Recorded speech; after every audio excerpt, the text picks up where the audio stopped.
काय म्हणतो मी पिस्तुल्या आहे, मी आणि काय आहे हे ज्यांनी म्हणला तो लुब्रिकंट आहे. त्यामुळे पिस्तुल्याचा विषय नाही आहे. माझी जी भूमिका आहे, पिस्तूलचं माझ्याकडे ओरिजिनल लायसन आहे, पिस्तूलचं लायसन आहे, बंदुकीचं लायसन आहे आणि शासनानं दिलेलं लायसन आहे. त्यामुळे मला काही म्हणला तरी बंदूक चालवायचं ज्ञान मला आहे, पिस्तूल चालवायचं ज्ञान मला आहे आणि हे कुणासाठी चालवावा याचं मला भान पण आहे. त्यामुळं माझ्या बहिणीचं रक्षण करताना कुणी जरी आडवा आला, वेळ पडली तर त्याची व्यवस्था होईल. काळजी करू नका. कोण काय म्हणेल याच्याकडे फार लक्ष द्यायचं कारण नाही.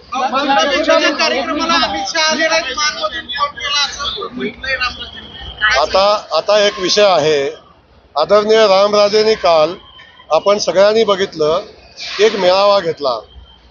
20 वर्ष मंत्री असणारा, 7 वर्ष सभापती असणारा, 27 वर्ष सत्तेत असणारा रामराजेंना जर जयकुमार गोरे नावानं जर रडण्याची वेळ आली, सत्तेतनं 5 महिने सुद्धा बाहेर राहिला ज्या माणूस राहिला नाही, त्या माणसाला सत्ता गेल्यानंतरचं आत्ता जाणवायला लागलं. एक लक्षात घ्या, जयकुमार गोरेनं आजपर्यंत जी त्यांच्यासोबत केलेली लढाई सत्ता नसताना, फक्त आमदार असताना, आमदार नसताना आणि कुठलंही मंत्रीपद सभापतीपद नसताना केलेली आहे. जयकुमार गोरे कधीही रडला नाही 17 वर्षात. जर सत्तेतनं बाहेर राहिलेला, किंबहुना आजही सत्तेमध्येच आहे, आजही सत्तेमध्ये आहे, जर रामराजेंना 5 महिनासुद्धा सत्तेशिवाय हा माणूस सामना करू शकत नाही आमचा, तर लक्षात घ्या तो माणूस किती कमजोर आहे. सत्तेची कवचकुंडलं निघाल्यानंतर या रामराजेची झालेली अवस्था आपण बघितली तर मला वाटतं की त्याच्यावर दया येते. परमेश्वरानं रामराजेंना या दुःखातनं सावरण्याची ताकद द्यावी. परमेश्वरानं जयकुमार गोरेकडून त्यांना जी धोका आहे असं त्यांचं म्हणणं आहे, त्यातून त्यांना सावरण्याची संधी द्यावी. मी आपल्या माध्यमातून सांगतो, रामराजे चिंता करू नका, जयकुमार गोरे कधीही चुकीचं पाऊल उचलणार नाही. आता जर आपण सगळ्यांनी बघितलं, ज्या रामराजेंनी आयुष्यभर दुसऱ्यांच्यावर केसेस घालण्याचा प्रयत्न केला, आयुष्यभर दुसऱ्यावर केसेस घालून सत्तेचा वापर करून राजकारण करायचा प्रयत्न केला, त्या रामराजेला आता भीती वाटायला लागली की माझ्यावर केसेस घालतात का काय, माझं राजकारण संपतंय का काय. म्हणून कार्यकर्त्यांच्या भावनेच्या आड लपून आता पुन्हा शरद पवार साहेबांच्या तुतारीकडे जाण्यासाठी घेतलेला निर्णय आहे. आता म्हणतात अशा सत्तेत राहून करायचं काय, अशा सरकारमध्ये राहून करायचं काय. अरे एक नंबरचे गद्दार आपण. या सत्तेमध्ये आपण आलात, ज्या महायुतीच्या मध्ये आपण आलात, त्या महायुतीच्या विरोधात लोकसभेला काम केलं, तेव्हा ना जयकुमार गोरे रडला, ना रणजित नाईक निंबाळकर रडले, कुणी रडलं नाही.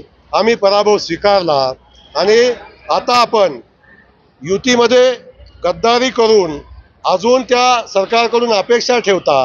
हा अधिकार आपल्याला दिला कुणी, हा अधिकार आपण मागता कसा. त्यामुळं रडू नका, कारण सांगू नका. तुम्हाला तुतारीकडे जायचं तुतारीकडे जावा आणि तुम्हाला जो निर्णय घ्यायचा तो घ्या, परंतु ही जनता आता तुम्हाला माफ करणार नाही. जवाब तो मिलेगा, करारा मिलेगा. जो किया है वो भुगतना तो पड़ेगा.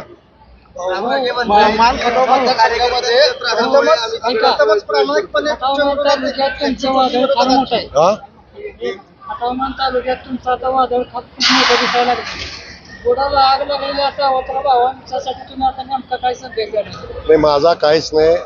माझा लोकशाहीवर विश्वास आहे. मी लोकांची सेवा केली, 5 वर्ष रात्रंदिवस मेहनत केलेली आहे. मला सांगण्यासाठी विकास काम आहे, मला सांगण्यासाठी पाणी आहे, मला केलेलं काम सांगण्यासाठी आहे आणि माझ्याकडे विजन आहे.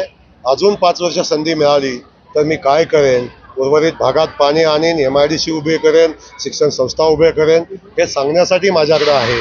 आपण जयंत पाटलांची सभा बघितली, त्याच्यामध्ये मान खटावच्या पाण्याची चर्चा झाली नाही, मान खटावच्या विकासाची चर्चा झाली नाही, मान खटावच्या MIDCची चर्चा झाली नाही. फक्त जयकुमार गोरेला शिव्या घालण्याचा एकमेव कार्यक्रम झाला आणि जयकुमार गोरेला कसं अडवता येईल याचं प्लॅनिंग त्या एकाच्या ह्याच्यातून होत होतं. पण एक मला सांगायचं आहे, वेगवेगळ्या DNAचं एकत्र आलेलं हे एक कुटुंब आहे, हे टिकणार नाही. आपल्याला माहिती आहे, वेगळा ब्लड ग्रुप कधीही बॉडी स्वीकारत नाही. त्यामुळे यांचे ब्लड ग्रुप वेगळे आहेत. यांचे विचार वेगळे आहेत, हे स्वतःसाठी एकत्र आलेले आहेत. मान खटावची जनता ह्यांना कधीही स्वीकारणार नाही. तुमच्या फोनमुळे अमित शहा साहेब आलेले असा आरोप तुमच्यावर केला आहे. कोण कोण? अरे खूप छोटा आहे तो, सोड. राक्षस आहे. अरे खूप छोटा, सोड रे. तुमच्या फोनमुळे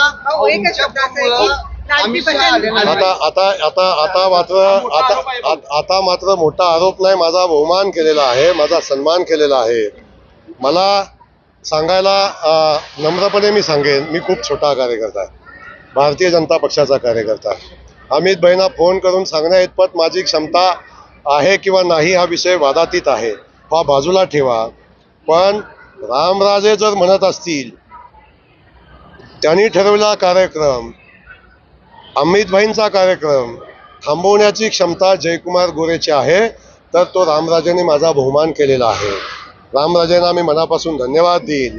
पण एक लक्षात ठेवा, ज्या अमित भाईंनी उभा केलेला माऱ्याचा उमेदवार तो पार्थाना त्याच्या विरोधात काम करताना याची आठवण झाली नाही, अमित भाईंची आठवण झाली नाही, भारतीय जनता पक्षाची आठवण झाली नाही. आपल्याला या संदर्भात अशी वक्तव्य करताना जनाच्या नाही मनाच्या किमान वाटली पाहिजे, ही भूमिका त्यांनी ठेवायला पाहिजे होती.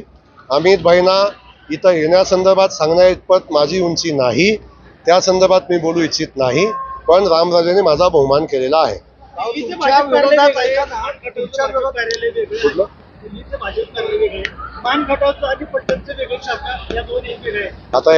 आता काय संदीप बोलतो तू? संदीप मला एक सांग, एका बाजूला तुम्ही सांगताय की मानमधनं फोन गेला आणि दिल्लीतनं सभा थांबली, म्हणजे एक आहे का नाही तुम्ही? आम्ही कसं एक आहे?